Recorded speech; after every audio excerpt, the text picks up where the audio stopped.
Hi everybody. So today I'm going to be making some mixed berry galettes. We're going to use a combination of blackberries, raspberries, and blueberries grown in both my mother's garden and Greg's mother's garden. One of the reasons I wanted to make a galette is I feel like a lot of people get a little intimidated making something like pie because there's so much precision. It's a lot of fussing around with two different crusts, whereas a galette is sort of a little more free form and a little bit less intimidating and a little bit easier.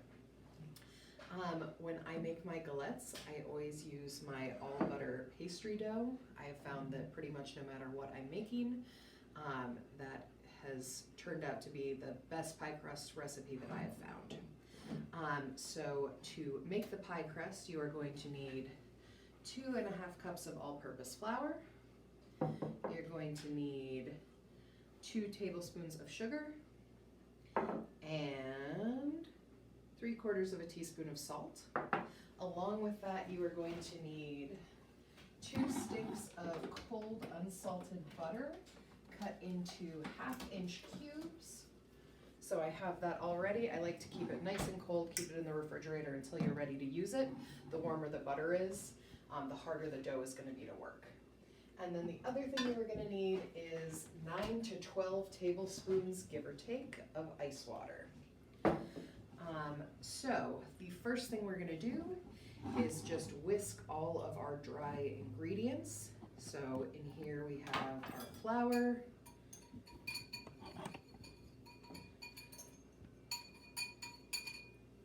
we have our sugar, and our salt. So just give those a good whisk, make sure that they are all good and incorporated. If you're feeling really fancy, you can sift this, but honestly, it's not really necessary. Just make sure that all of your dry ingredients get incorporated together. Jill says hello. Hey Jill. We miss you, we miss the kids, we miss Ishvan. Hope you guys are doing well.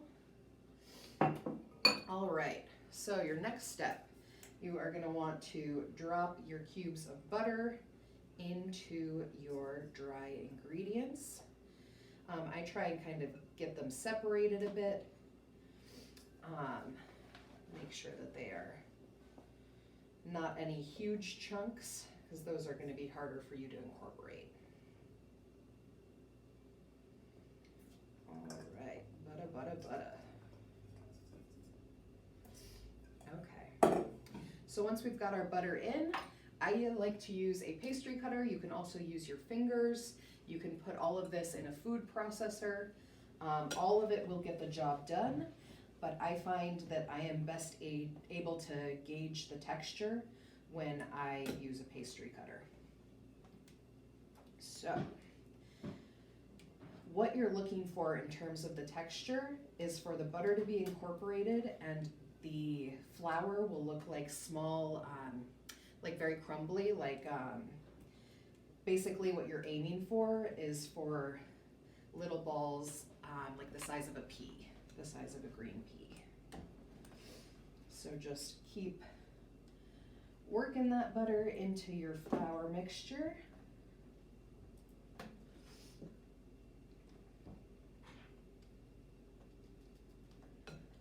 It's kind of satisfying, you know, get out some of your frustration at being stuck indoors.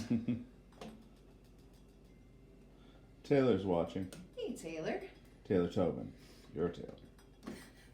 Hello Taylor Tobin, my Taylor. I hope you're doing well. We miss you.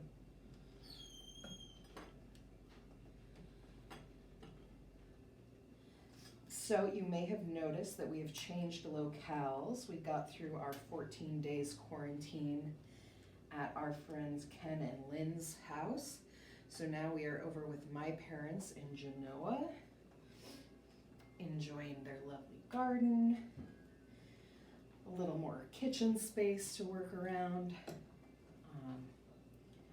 But we're very grateful to be out here and be with our family.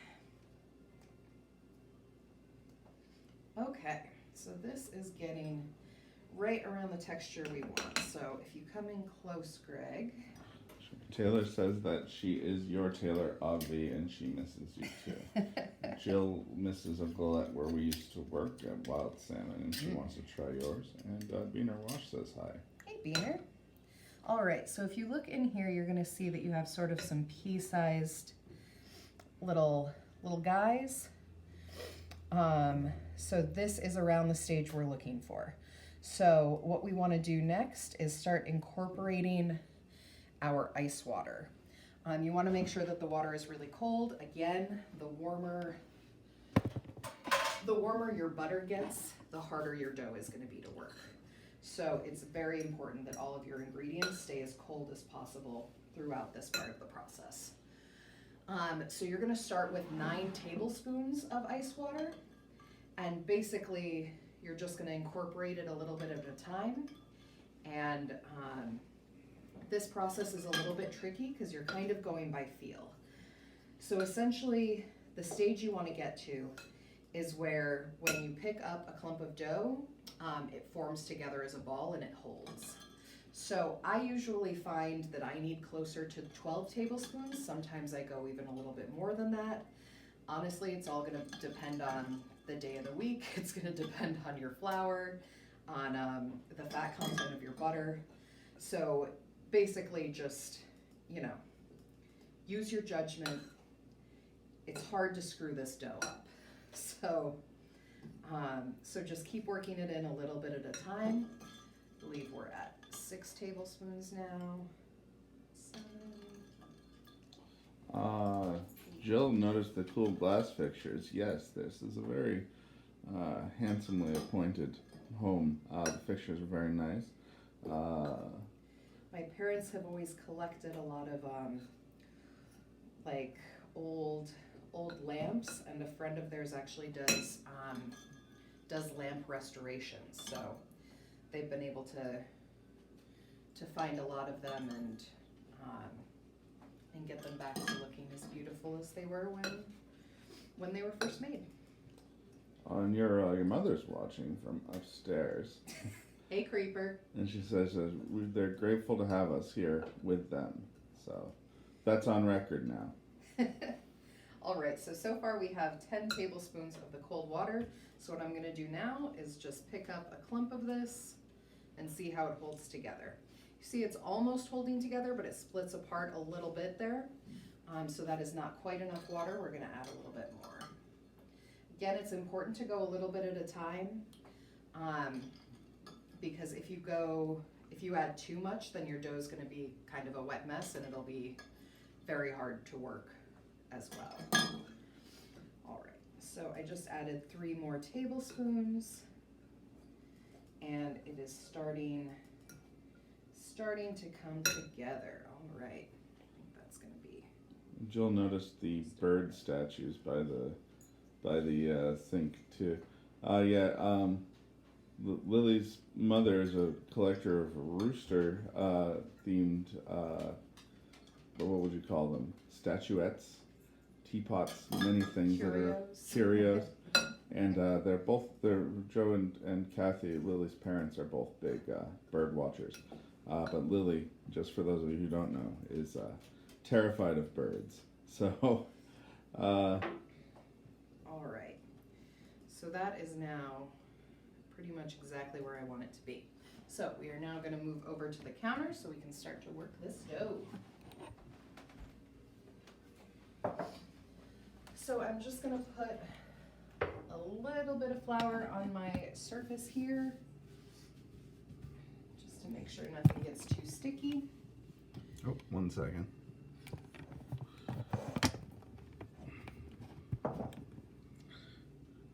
All right. Okay, we ready? Yep. Sorry about the blackout, everybody. So our next step, we're going to take our dough and form it into 8 balls and just put them on your work surface.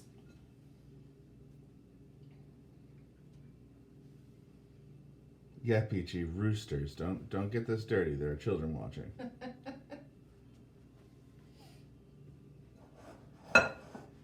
Possibly.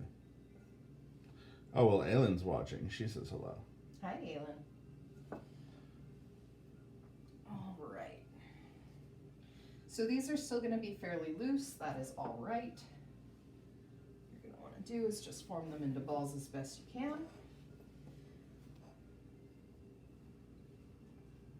Get them on your work surface.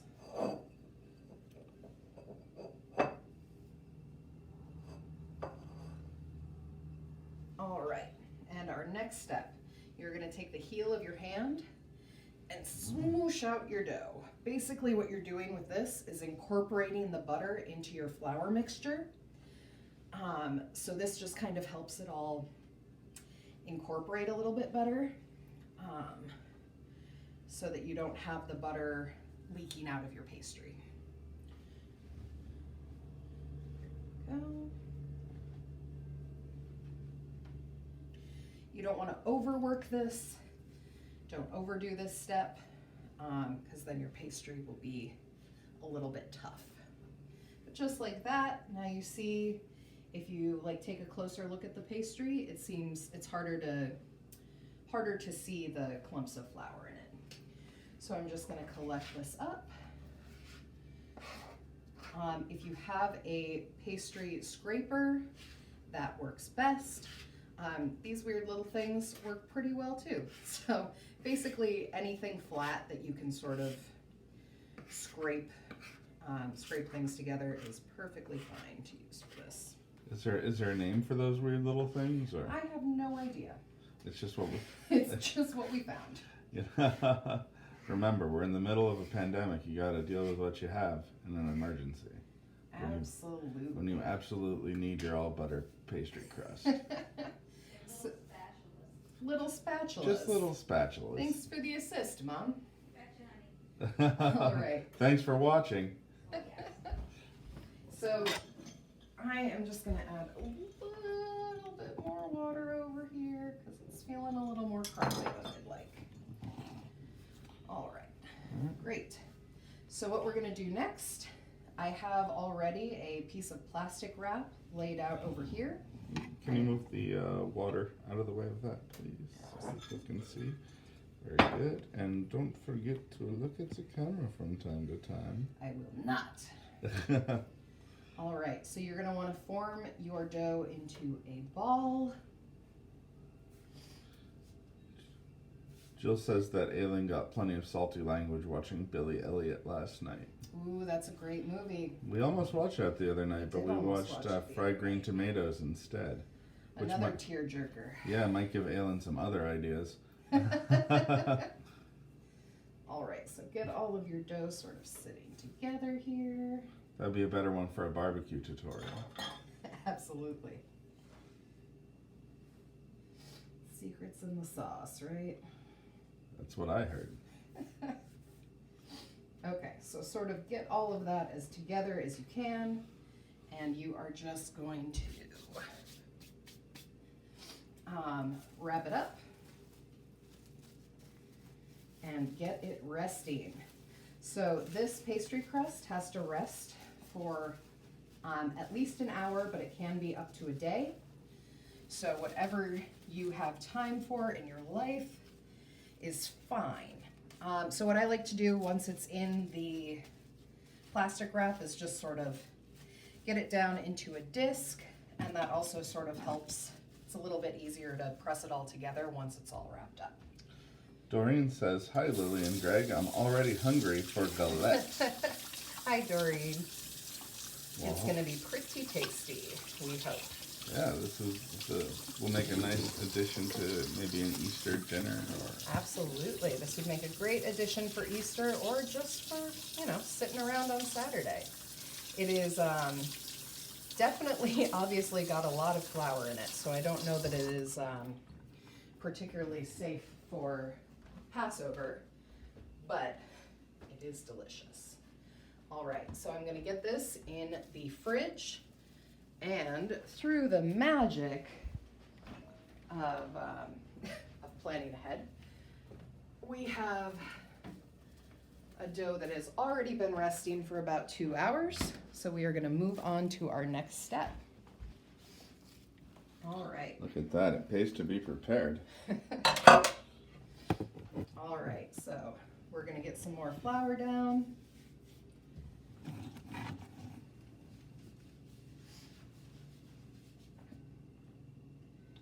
Make a mess. That's not a come from outside hand wash. That's just to get the flour off your hands. Absolutely. So if you want to see what the dough looks like after it's been resting a while, you see you still have those pockets of butter, but it's sort of solidified. It's all come together a bit. So down we go on a lightly floured surface. You're going to want to put a little more flour over top, and you are going to want to get a little flour on your rolling pin. This rolling pin is much nicer than mine. It's a nice marble one, so you've got a good amount of weight. So with a galette, what you're looking for is a nice round pastry.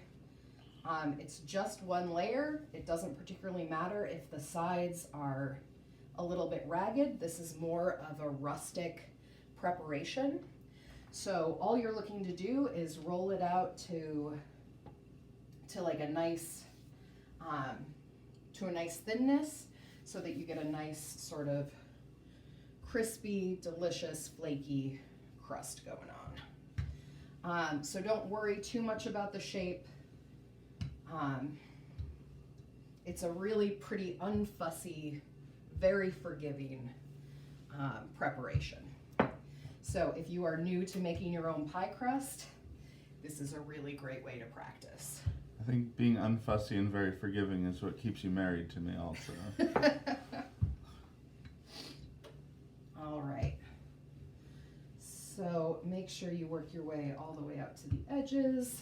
If it starts to stick again, because there are 2 sticks of butter, just get a little more flour on the pastry and a little more on your pin.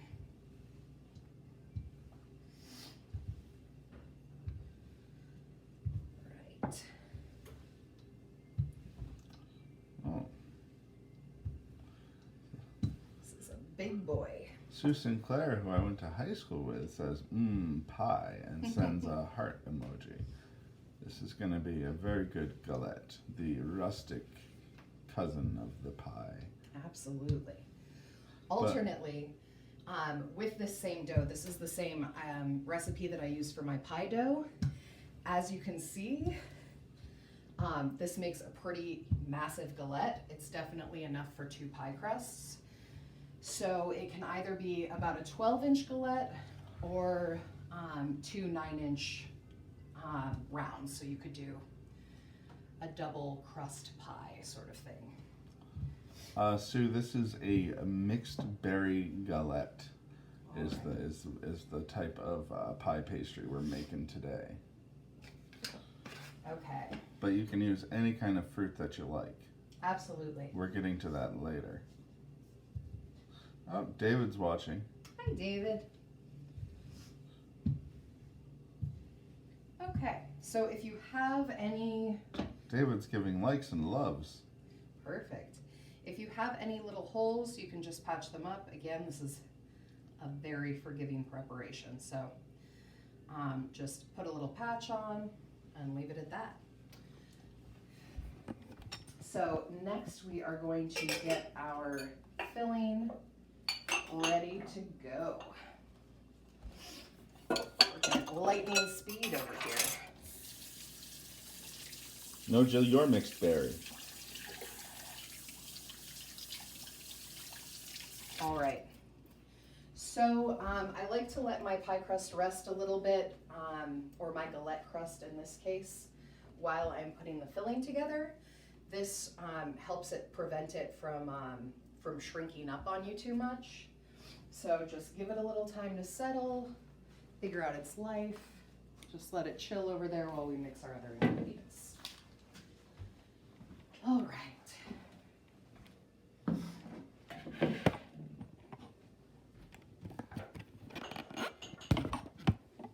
So for your filling, you can use 2 pounds of any type of fruit you have on hand. The only thing to modify with the fruit is just sort of what spices, what different things that you want to put into it. So if you're using apples, you probably want to add some baking spices, a little nutmeg, cinnamon, maybe some cloves.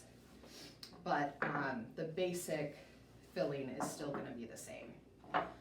So we are going to start with combining our dry ingredients, which are 2 teaspoons of cornstarch. I'm gonna get a little spatula to help us out. Okay, so we have 2 teaspoons of cornstarch. We have 1 teaspoon of lemon zest. Here we are. Can be a little bit more. I like to add a little more lemon. I think it punches up, gives it a little sharpness, but it is certainly up to you. We are going to add our 1 teaspoon of kosher salt. For those of you who are wondering, that was in fact a landline. We are out in the boonies. And we are gonna add 1/3 of a cup of sugar. All right, so we're just gonna mix those up. Get those all incorporated together. And then we are going to add our berries. So here we have raspberries, blackberries, and then at the bottom we have some nice blueberries. These are all from my parents' gardens and Greg's parents' gardens. So you'll notice they're nice and delicious and wild and fresh. So we're just gonna dump those on in. We are going to add our 1 tablespoon of lemon juice, as well as our vanilla paste. You can also use vanilla extract. We were running pretty low on vanilla extract, and this vanilla paste is really lovely. It's kind of somewhere between using a vanilla bean and a vanilla extract. So just punches up the vanilla flavor a little bit if you can get your hands on it. But if not, vanilla extract will be perfectly lovely. So we've got everything in our bowl. We're just gonna mix it up. Let it all sit together. That cornstarch is gonna help bind the fruit as it bakes so that it doesn't get too ooey gooey.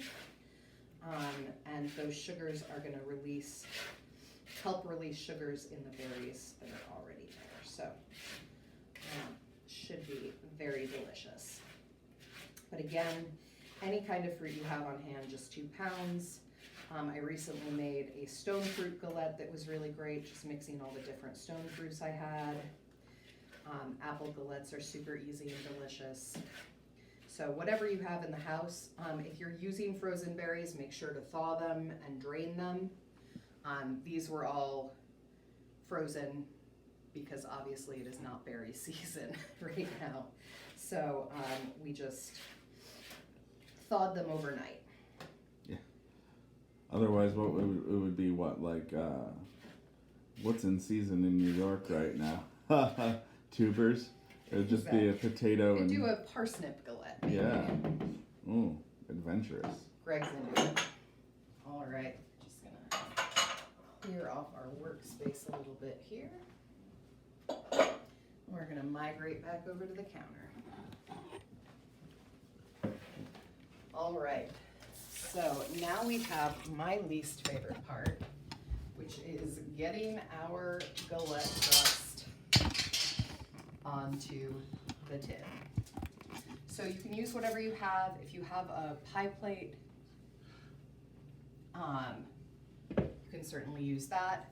This is a little bit, I've rolled this out pretty huge, so I am using a pretty huge surface to cook it on. All right.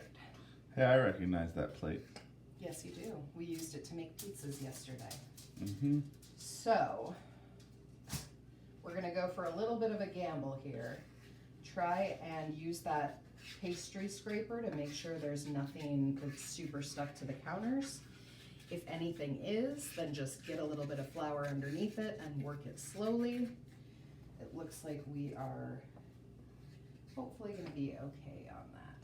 Sue, we're in upstate New York. We're in the Finger Lakes area, not in the city. We got out of Queens, and I'm staying with Lily's parents, for those of you who are late to the live stream. Which is also why there's a landline, because this town is, let's say, rustic. Small farm town, very lovely. But they just basically got Verizon like a couple years ago, so. All right, so we're just gonna fold this in half to make it a little bit more manageable. I'm just gonna fold it again. There we go. And then we will fold it out onto our surface. There we go. Well, I do have cooties, that's true. Who has cooties? Boys. Sure, that's what I hear. If only I'd listened. All right, so you see you have sort of these, I keep saying rustic, but that's because it's accurate, edges. That's kind of the look that we are going for in this. So let it fly. And what we are gonna do is just keep our filling right in the center there.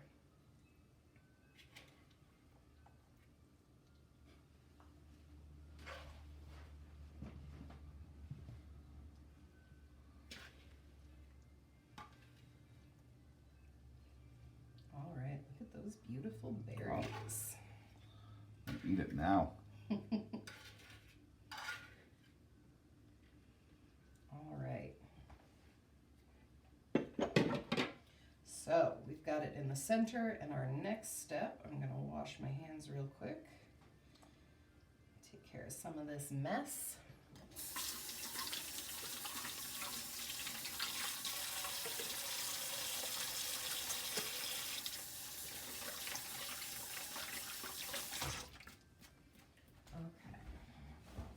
So I see I have a little bit of a tear over here. That's gonna be a little bit too close to where it's baking, so I'm just gonna patch that up. And we are gonna start folding this in. So you're basically just gonna make a little parcel for your fruit. Just take all of your edges, roll them in. I think I am going to have a little excess dough, which I will show you what to do with when we are done here. There we go.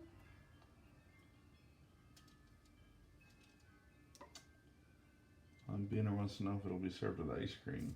You can serve it with ice cream. You can make some whipped cream, or canned whipped cream is delicious also.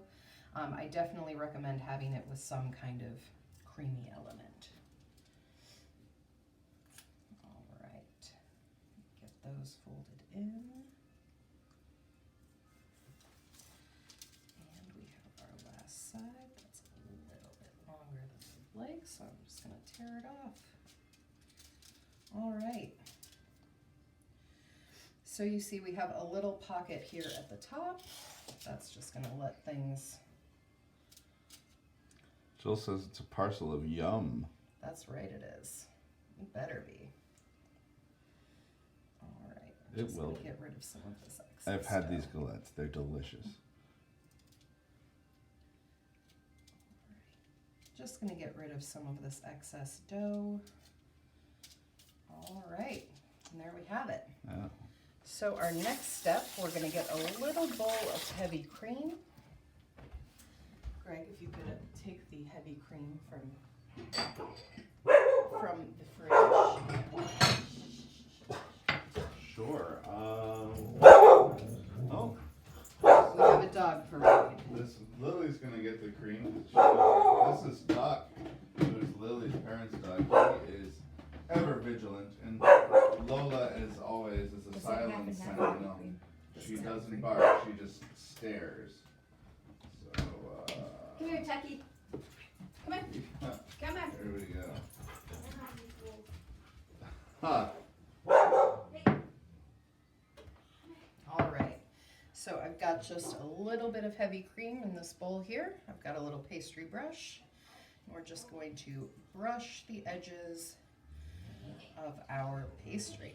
Well, Sue, I don't think that we're going to be able to mail galettes to all of you right now because the post office situations around the country are a little dicey. But hopefully you'll be able to make your own galettes with this. The recipe, the ingredients are posted in the comments.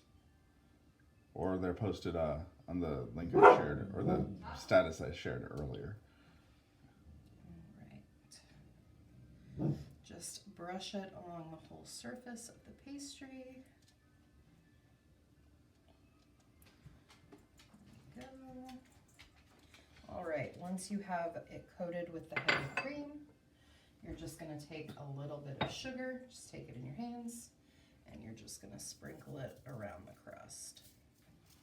So this is going to give you some nice color and caramelization, and just a little extra deliciousness. I have my oven already preset to 400 degrees. So we are going to bake this for 45 to 50 minutes. The nice thing is because it's open face, you can sort of see where your filling's at. You're kind of looking for it to get all bubbly and delicious, and you're looking for a nice golden brown on the crust. So we are going to turn it around in the oven about halfway through the bake time, but that is pretty much it. So we are gonna go ahead and go in the oven. As soon as it gets in the oven, we're gonna take the temperature down to 375. And I'm going to start my timer for 25 minutes. Now, while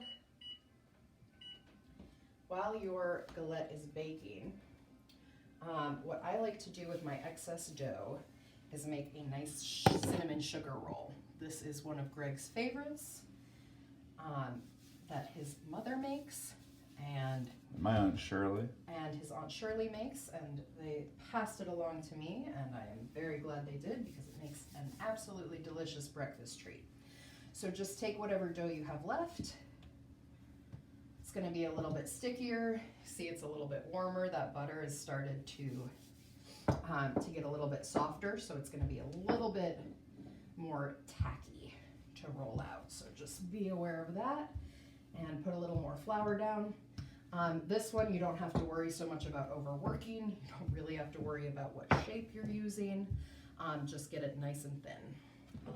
Yeah, Sue, an apple version of that galette would be delicious. Absolutely. If you're doing apple, you're still going to want that lemon juice. You're still going to want the same proportions of sugar, and the lemon zest would be really nice, but I would definitely recommend putting in a little bit of cinnamon, nutmeg, cloves, any kind of like warm baking spices that you have on hand.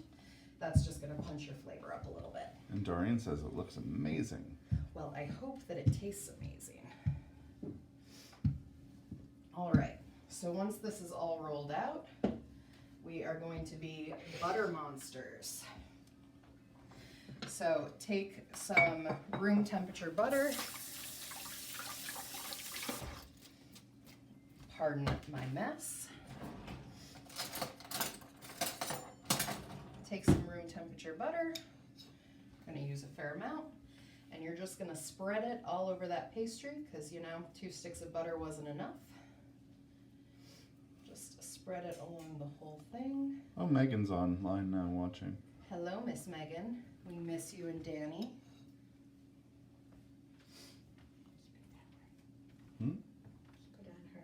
I'm gonna. Kathy's in the room, but she wants I have a silent to assistant. stay off camera. Yes. I heard cinnamon. Yes, thank you. Nutmeg or just cinnamon? Just cinnamon. You got to dress in black next time you're being the stagehand. Yes, I know. Joe would give me hell. At least I don't have flip-flops on. Oh, Jill loves the bonus recipe. That is his pet peeve. All right, so once you have your pastry covered in butter, Greg, if you want to take a closer look at that. Sure. Megan says she loves your apron and more butter, always. Always, never not. Now is not the time to skimp on the butter.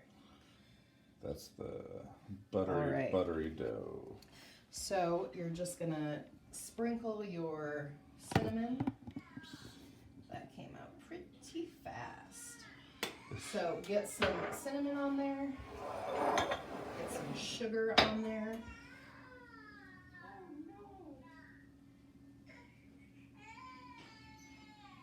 That's our niece crying in the background. Something terrible must have happened. You know, maybe she dropped her My Little Pony. Who knows? Could be anything. Somebody stopped singing the Itsy Bitsy Spider to her. So once you have your cinnamon and sugar, just kind of gauge it by eye. You're just gonna kind of rub it all in together. Just get nice and messy. This is a fun one with the kids.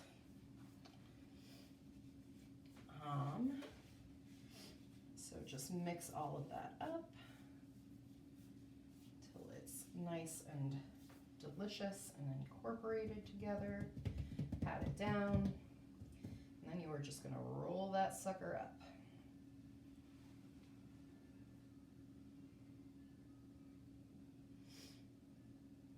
All right, I need my little scraper here.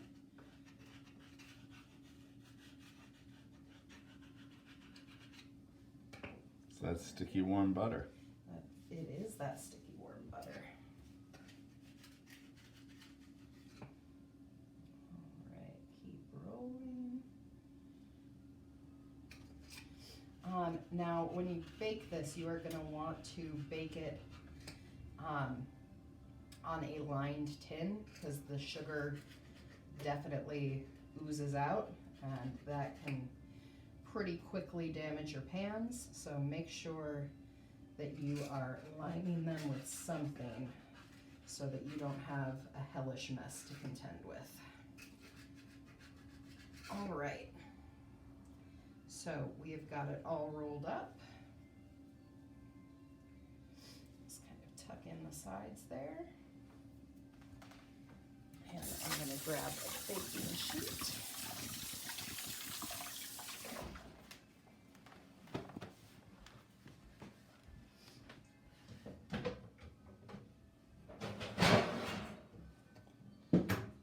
Butter is the best. It's a big part of all of our cooking.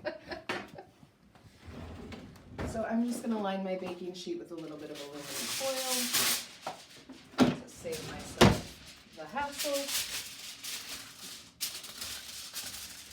All right. And I am going to scoot this on over.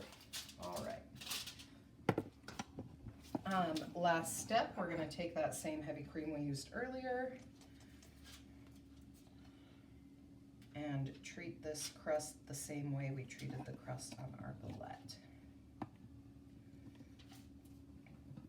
Now this obviously is going to take a lot less time to bake than your galette is, so I usually put it in during the last 20 minutes and I just keep a close eye on it. Oftentimes it's only going to take about 15 minutes.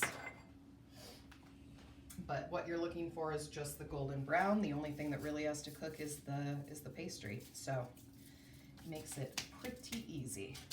So we are going to put this on reserve until our last 20 minutes. And we'll check back with you in a little while. All right, so we are at the halfway point with our galette. So I'm just going to rotate it in the oven so that it is facing the other side. And I am also going to take this opportunity to put in my bonus cinnamon sugar roll. That can just go on the level underneath. And we are going to do another 20 minutes on the timer. For this one, it's really important that you keep an eye on the edges of your pastry. If they start to get a little too dark, then I will use my little wire protector guy here. And if not, then I won't. But just make sure that you're keeping an eye on what's going on. All right, we're going. Welcome back, everybody. The timer is off. All right. So our galette is ready to come out of the oven. It's looking and smelling beautiful. All right. So you see, we have the filling bubbling. We have a nice golden brown. We had a little spill over there, which is just fine because, again, this is a nice rustic preparation. So You are gonna wanna let that cool for at least 2 hours before serving. Honestly, I didn't start the live video. I apologize. It was up, but it wasn't recording. Okay. Is it recording now? It is, yeah. All right, so for those of you who are just tuning in, here's our galette. It is out. So this baked for about 48 minutes. We turned it halfway through. As you can see, we have a nice golden brown on the crust. That filling is still bubbling a little bit. We had a little spill out over here, which is perfectly fine because this is a nice rustic preparation. So you are ready to go for your Easter dessert. And looks like, I think this could use another couple minutes. But as you can see, it's starting to brown. You've got the butter sort of spilling out there. So I'm just gonna put it up on that top shelf and give it another 3 minutes.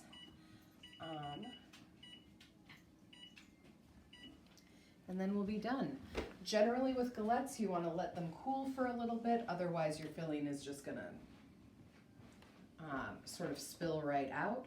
So usually I let this cool for about an hour before serving, but if you want to do that whole warm pastry, cold ice cream thing, if you don't mind the mess, then go for it. Just give it a couple minutes so it doesn't burn your tongue. Taylor says, gorgeous, both you and the galette, of course. Oh, thank you. Well, I couldn't agree more. So I hope you guys have fun. I hope you make this for yourselves. We will post all of the ingredients once again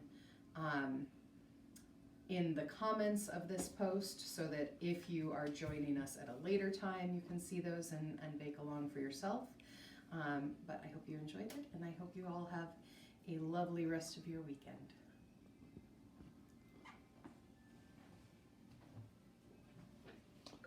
Okay. All right, so our cinnamon sugar roll, which is our bonus recipe for today, is ready and out of the oven. See, you got a nice little golden brown thing going on. That will be a delicious breakfast pastry. Or if you're having your galette for Easter, a little something for you to enjoy today. So we hope that you enjoyed this. The recipe for this for YouTube will be both for the for both of these will be in the comments section. If you make this yourself, please post pictures. Let us see what you do.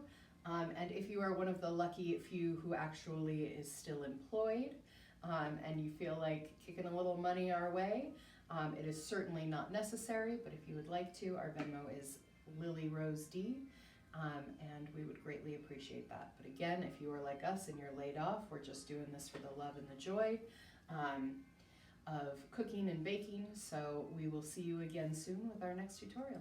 Thanks a lot.